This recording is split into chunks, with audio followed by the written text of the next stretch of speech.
ngikubingelele ke mthando wezemidlalo ngalesikhathi ngibingelele kuphi nakuphi la obukele khona ke mawuthi ke usuku lakho lokuqala ukuyona ke le channel awenze kanje like ivideo ebese ke uyasubscribe kuyona ke i-channel ungaphinde ke uciphize notification bell ukuze uthole ama notification uma kukhona ke ivideo esiyifakayo. Orlando Pirates versus iMilford FC namhlanje ngo-3 ntambama starting lineup ke se-Orlando Pirates ke isona ngizokwethulela sona njengamanje. Emapalini sinaye ke uSipho Chain, bese kuthi ke ku backline i-right back uyena ke uKamohelo esibilibili, bese kuthi ke i-left back kube uyena ke uDion Hotto, then ke bese kuthi ke ama-center back kube uyena ke uLebone Sima, kanjalo ke noNkosinathi Sibisi, bese kuthi ke laphayana ke endeshini esiswini sinaye ke uSenram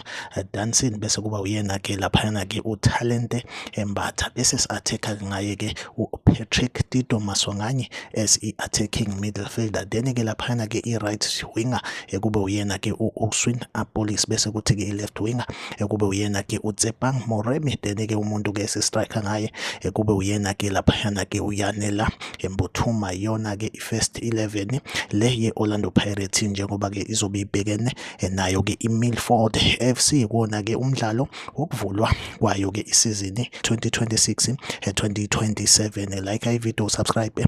kuyona ke i-channel, mina nawe ahlangabezane kwivideo elandelayo. Nisale kahle.